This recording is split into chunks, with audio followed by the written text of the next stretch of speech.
हे guys, welcome to Nehashree vlogs. कसा वाटतोय सेटअप? एक नंबर मेहनत घेतलेली आहे, पुरा खर्चाचा व्हिडिओ तुम्हाला ऑलरेडी आलेला आहे। आता रॉ व्हिडिओज बघताना आता आम्हाला समजलं की एक खूप छान व्हिडिओ आम्ही इंट्रोडक्शन म्हणून ऑलरेडी रेकॉर्ड केलेला होता।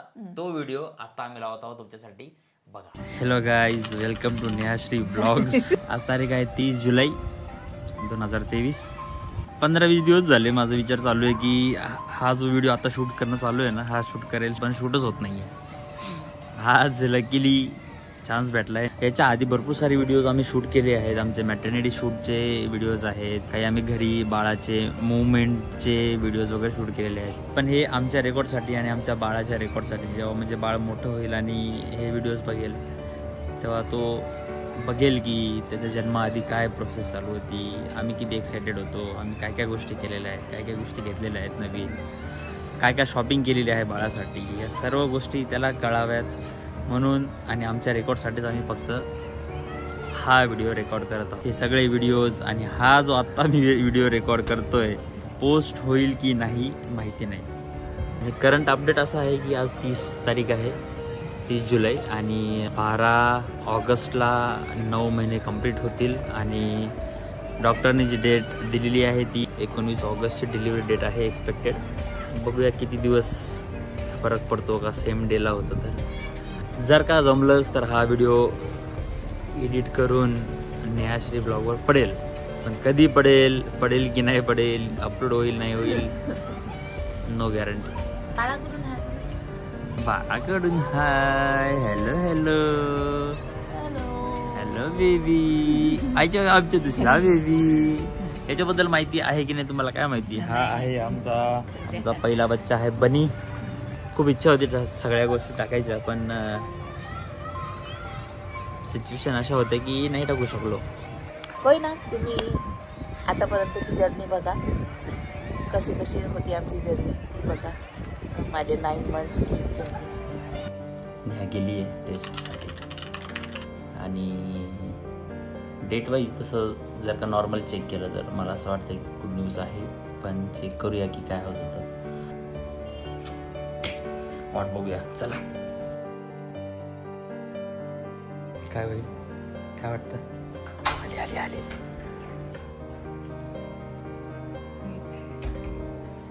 2 लाइन से नेहा, गुड न्यूज।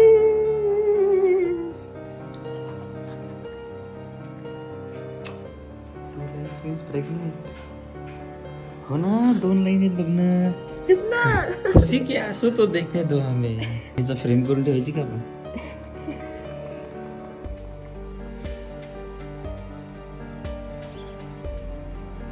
आम्ही आई पप्पा बनणार आहे। कसा पप्पा बनल सांग का बरं? चांगला बनल कसं बनल माझी मम्मी? तो मम्मी बनणार।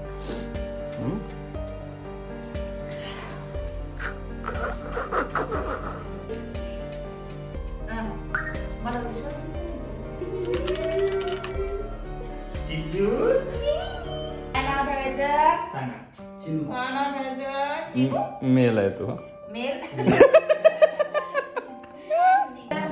ऍक्टिव्ह आहे ना, थोडस दही द्या त्याला। फर्स्ट मंथ मध्ये तर ऑब्व्हियसली कोणालाच काहीच कळत नाही, तो फर्स्ट मंथ असाच निघून जातो। सेकंड मंथ मध्ये आम्हाला 2 गुड न्यूज कळायला, एक होती बनी, एक होता बेबी। आणि सेकंड मंथ मध्येच आपण आपला फर्स्ट चेकअप केला होता। फर्स्ट सोनोग्राफी केली होती। काहीच समजत नव्हतं त्याच्यामध्ये, पण ते हार्टबीट्स, ते आवाज माझ्या कानात अजूनही गुंजतो, आजही गुंजतो तो असा ठक ठक ठक। म्हणजे माझे हार्टबीट्स अलग, पण ते बाळाचे हार्टबीट्स नाही, बाळाचे हार्टबीट्स त्यावेळेस 180 वगैरे अशी इतके हाय। पण थर्ड मंथ मध्ये आम्ही, माझा बर्थडे होता फेबमध्ये, आमच्या बर्थडे साठी आम्ही पानशेत गेलो होतो फर्स्ट टाइम। आणि मम्मी पण येऊन गेली होती। मम्मी येऊन गेली त्या आधी थर्ड मंथ मध्ये। तिथे गेलो, तिथे आम्ही एन्जॉय केला खूप सारा।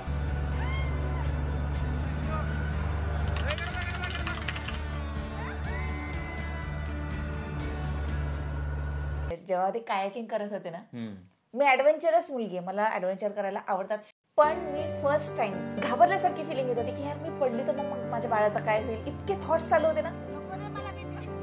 जाय तरी पण मी म्हटलं यार नाही नाही हा you have to be strong आणि ते तुला ओव्हरकम करायचंय. मी ती केली आणि ते करून मला खूप म्हणजे मजा आली होती. मजा आली. मी असं एनकरेज नाही करत की मी फिरायला गेली म्हणून तुम्ही लोक पण फिरायला जा जे लोक प्रेग्नेंट आहेत. कोणाची कंडिशन नसते तशी की जे ट्रॅव्हल करू शकतात पहिल्या 3 महिन्यामध्ये. ऑब्व्हियसली आमच्या डॉक्टर्सला वगैरे कन्सल्ट करूनच हे सगळं केलेलं होतं. तर तुम्ही पण पहिले कन्सल्ट करा आणि नंतरच ट्रॅव्हल करा. मोस्टली अवॉइड करा. मी कोण सांगते बघा अवॉइड करा. आणि राहिली एक वॉमिटिंगची गोष्ट. मला किती वॉमिटिंग झालं? 0.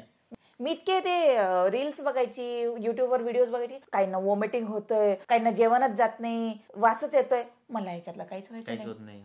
आणि मग मला असं वाटायचं मी लेफ्ट आउट, म्हणजे मी प्रेग्नेंट आहे का नाही. मला तुम्हाला आठवते का मी म्हणायची श्री मला ना प्रेग्नेंट झाल्यासारखं फीलच होत नाही.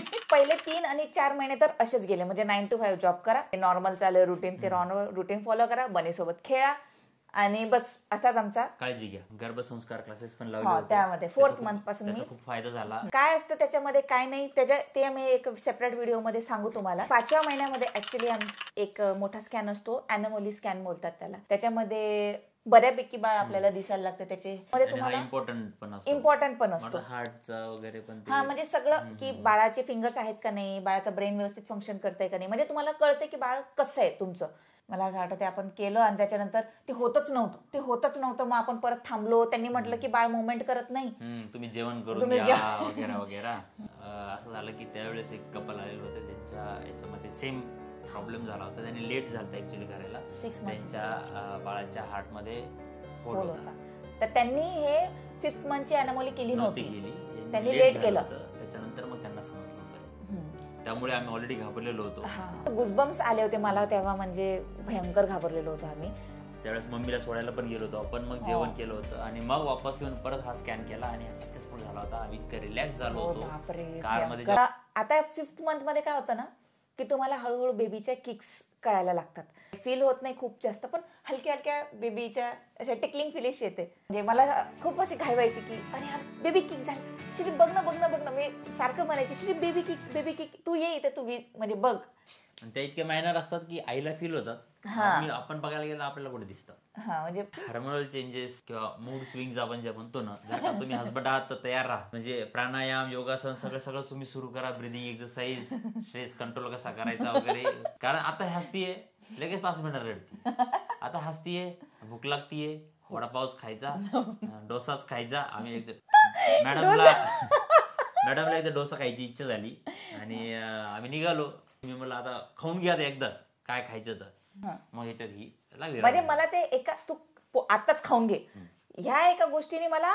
ते गोष्टीचं काही नव्हतं, मूड स्विंगची गोष्ट होती आणि बाई लागली रडायला. मला खायचं का नाही खायचं. ती म्हणली नाही खायचं. मी गाडी स्टॉप केली, युटर्न मारला, घरी वापस. आणि मला खायचं होतं, हिला खायचं होतं. आणि ही उतरली कारमधून खाली, घरी आलं सोसायटी आल्यानंतर. आणि मी वरती निघून आलो. मला आलं टेन्शन. मी म्हणलं प्रशिक खाली जा, तुझ्या बहिणीला डोसा खायला नाही. ओंकार, प्रशिक आणि नेहा 3 जण डोसा खायला बाहेर. मी घरात टेन्शन मध्ये यार काय झालं, प्रशिक कुठे गेला. आणि बघतो तर काय आम्ही तिकडे हे एक डोसा, दुसरा डोसा, पावभाजी. नेहा मस्त हसायली. अरे काय चाललंय. मग यांनी मला सांगितलं 3 गेले, मस्त डोसा बिसा खात आहेत आणि तिथे एन्जॉय करायला. तुम्हाला काय आणू का. आणि हे मूड स्विंग्स असे होतात. का भयंकर बनमस्का मला क्रेव होता. 2 अजून एक येते चॉकी. 6 मंथ्स पासून मला कंटिन्यू तेच खायची इच्छा होत होती. मग आम्ही काय केलं, ब्रेड आणायचं, बटर लावायचं, असं करायचं. बिग थँक्स की माझी प्रेग्नन्सी जी इतकी हॅपी. आणि मी म्हणते ना मला एकदम नॉर्मल फील होत होतं. ते फक्त आणि फक्त ह्याच्यामुळे होतं. कारण आणि विष्णूमुळे ऑब्व्हियसली माझ्या सगळ्या इच्छा पूर्ण केल्यात. फक्त डोसाचा थोडासा जास्त त्रास दिला, पण दिली नंतर दिला. 6व्या महिन्यामध्ये नेहाचं जेव्हा 6व्या महिन्याची प्रेग्नन्सी चालू होती तेव्हा मग आम्ही आपल्या सोसायटीमध्ये माझ्या मोबाईलने मॅटर्निटी काय म्हणतात त्याला, प्री मॅटर्निटी शूट आम्ही ते केलेलं. 6 मंथ मध्ये केला. 6 मंथचा होता. त्यावेळेस तेवढा बेबी बम नव्हता. आम्ही केलेला आणि तो सक्सेसफुल होता. तुम्ही म्हणजे रेड गाऊन कसा घातलाय तो मलाच माहितीये माझा, पण तो घातला. मजा आलेली. मला तर खूप मजा आली तो शूट करताना. बापरे 7वा महिना असा रोलर कोस्टर महिना. एक तर माझं इतकं मोठं पोट झालं थोडं, त्याच्यानंतर मला झोपता येत नाही. एक तर पोट दुखतंय, नाहीतर मग काहीतरी ते एकदम अनकम्फर्टेबल पोझिशन ना. आणि आपल्याला पालतं झोपायची सवय, पालताने झोपू शकत. वन साइड झोपा, असं या साईडला झोपलं तर मग पलीकडे जायला ते तुमचं पूर्ण घ्या मग इकडे जा. आणि सरळ पण नव्हतं झोपतायत, सरळ पण झोपतायत. सरळ तुम्हाला वन साइड झोपायचं, वन साइड इकडे झोपा. मला त्याच्यात बी होतं का राईटला झोपा का लेफ्टला झोपा, लेफ्ट साइडला. तसं काहीतरी होतं. भयंकर होतं. स्लीप सायकलची तर वाट लागूनच गेली होती. आय गेस ते तुम्हाला पुढच्या काही महिन्यांसाठी प्रिपेअर करते की भाई तुम्हाला झोप भेटणार नाही. जे सगळे येऊन म्हणतात ना झोप तुम्हाला भेटणार नाही, ते खरं आहे. पण हिला भेटू का ना भेटू, जे पण फादर्स आहेत तुम्ही झोपून घ्या. ज्या दिवशीपर्यंत बाळाची डिलिव्हरी आहे म्हणजे बाकी आहे त्या दिवशीपर्यंत झोपून घ्या. डिलिव्हरी झाल्यानंतर झोप नाही. तर आपण इथे होतो 7व्या महिन्याचा प्रोग्राम. की लकी आहे, मी खरं सांगते मी खूप लकी आहे. माझा गोद भरायचा प्रोग्राम 1 नाही 2 वेळेस झालेला आहे. माझ्या दोन्ही घरी बेबी शॉवर. माझ्या मायरी सासरी दोन्ही ठिकाणी झालेलं आहे. ट्रॅव्हल केला आपण मेन हो, सगळ्यात पहिले तर ट्रॅव्हल झाला. आणि फर्स्ट टाइम बनीला घेऊन आम्ही एवढा लॉंग ड्राईव्ह केलेली. त्यातल्या त्यात परत नेहा प्रेग्नेंट. हा, आणि मला वाटतं उन्हाळा होता. पण तिथे गेल्यानंतर म्हणजे एकदम असं फील होत होतं की अरे माझं लग्न आहे. ती एवढी मोठी मेहंदी लावली आपण, ते पूर्ण स्टेज डेकोरेशन. गेल्यानंतर फर्स्ट शेगावला इथं जो आहे तो बेबी शॉवर खूप छान झालाय. इतका छान झाला की म्हणजे आपण एक बेंचमार्क सेट केल्यासारखा झाला तो. त्यानंतर मग आमच्या घरी आमचे एक्साइटेड पण होते सगळेजण. आम्हाला सगळ्यांनी खूप एन्जॉय केला. गेम्स खेळले, गाणी म्हणले, भरपूर. मी सांगते ना माझा एक्सपिरियन्स असा होता ना, अनएक्सपेक्टेड होतं. म्हणजे करायचं होतं मला पण मी थकलेली असेल. सगळ्यांनी पूर्ण फॅमिली डान्स केला, मम्मीने डान्स केला. म्हणजे दोन्ही पण फंक्शन एक नंबर झाले. आणि तिथनं मला साठी आपण पूर्ण 7th मंथ तिथेच होतो. 8th मंथ मध्ये आम्ही रिटर्न आलो पुण्याला.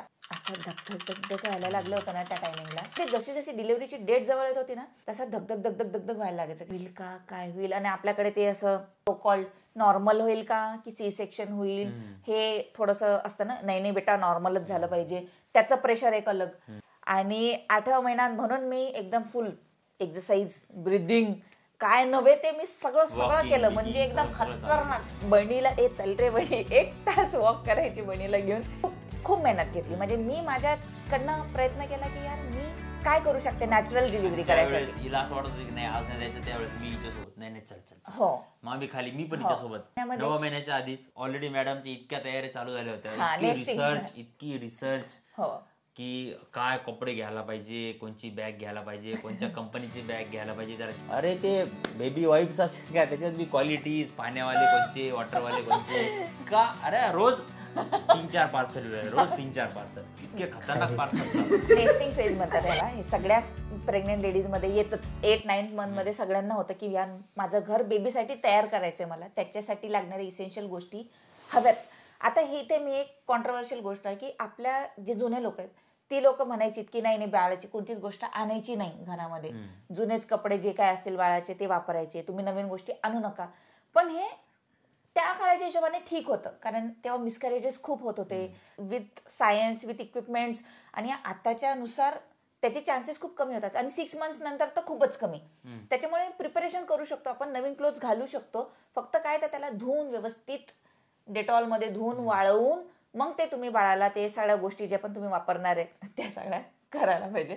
आणि ते जे त्याला काय म्हणतात ते धुवू नका. पॉकेट ते वाळत नाही, नंतर वास मारतो ते आणि ते खाली झोपवायचं बाळाला. नेट नका धुते. माझ्या डोक्यामध्ये ते धुवायचं इतकं तेच वापरा. अरे मी हॉस्पिटलमध्ये पाहिलं कोणीच धुतलेलं नाही, त्या बाईनं पुढे धुतलं. प्रकारे भरपूर सारी शॉपिंग आपल्या घरी आलेली होती. रोज पार्सल्स येत होते, मी रोज घेत होतो, त्याच्यावर रोज व्हिडिओज बनवत होतो. खूप छान छान आठवणी आम्ही क्रिएट केलेल्या. आणि हळूहळू आपली जी मॅटर्निटी बॅग म्हणतात ती तयार झाली होती. आणि तू कबड पण आणलं होतं आपण बाळासाठी. येस. आता प्रॉब्लेम असा झाला, आणलं तर सामान तर खूप आणलं. ठेवायचं कुठे त्यात काय मोठे आणूया घरटे. मग आम्ही एक कबड आलं नवीन, एक कबड आणि बाकीचं अजून थोडंसं लागणारं सामान आणलं. मग तो कबड आम्ही जो आहे तो आमच्या रूम मध्ये शिफ्ट केला, बेडरूम मध्ये. आणि म्हणजे नेहाचा आणि बाळाचा सोबत ठेवला आणि माझा कबड दुसऱ्या रूम मध्ये ठेवला. हे सगळं करणारं सांगायचं कोण होतं? नेहा म्हणली की आपण असं करू की माझे बाळाचे कपडे सोबत ठेवू. बरं थांब यांना बघू दे काय झालं नंतर. काय झालं नेहा, खाऊन रडायली? माझं कपाट दुसऱ्या रूम मध्ये ठेवलं म्हणून रडायली? मी लांब गेलो का? दुसऱ्या रूम मध्ये कपाट ठेवले माझं वापस तुझं कपाट. झोपणार तर मी तुझ्या सोबतच आहे बेडरूम मध्ये. हा माझं कपाट पलीकडच्या रूम मध्ये ठेवलं तर तू रडायली लांब गेल्यासारखं वाटायला. बायको माझी बायको माझी प्यारी प्यारी बायको लुल्लू बायको. आपण वापस ठेवू. अरे भाई आम्ही नाही ठेवणार रे विष्णू भाई. ते कपाट अलीकडे ठेवायचं म्हणे परत आणि हे परत तिकडे द्यायचं म्हणायला पाय. तेच वाटून राहिलं. तर माझं कपाट तर हलेलं आहे का दुसरं का मला हाकललं का काय दुसऱ्या रूम मध्ये. अरे ते बाळाचे कपडे तू म्हणली ना बाळाच्या कपाटात माझे बी कपडे ठेवायचे तर. हो पण ते चांगलं नाही. सॅक्रिफाईस का नाम ही होता है पप्पा. नंतर मी सॅक्रिफाईस नाही केलं तर मग का पप्पा. सॅक्रिफाईस काय केलं इकडचं कपाट उलट. तर असे होते माझे इमोशनल खतरनाक म्हणजे एवढ्याशा गोष्टीला पण मला रडायला यायचं. लिटरली मी त्यावेळेसला मला असं मी प्रत्येक थोड्या 2-3 तासानंतर रडायची. तुम्हाला नाही कळायचं मी कधी कधी इथे येऊन रूम मध्ये पण खूपदा रडलेली. मला समजत होतं काय करते माहिती ही जाती वॉशरूम मध्ये. हा आता जेव्हा वॉशरूम मध्ये गेली बाहेर आली नॉर्मल काहीच वाटत नाही. वॉशरूम मध्ये गेली तोंड धुवून आली म्हणजे चेहरा कस काय वळला असं मनातच काऊन कोण तोंड धुवून आली. ते वॉशरूम मध्ये जायची रडायची मग तोंड धुवून यायची. मग मी काही म्हणत नव्हतो म्हणजे चल द्या ते इमोशनल थोडंसं हार्मोनल चेंजेस येते रडू द्या. मी म्हणलं ना तुम्हाला जे वाटतं ते करू द्या. रडायला येते रडू द्या. काय झालं काऊन रडायली पोट दुखायला का असं काही म्हणू नका. रडायला रडू द्या जवळ घ्या. नंतर जेवढी मी रडले मला असं वाटतं त्याच्यापेक्षा कितीतरी पटीने मी हसली आहे. बनी एक त्याचं रिझन खूप मोठं बनी रिझन आहे. त्याच्या एकदम हरकती अशा एकदम होत्या की मला तो हसायलाच लावायचा.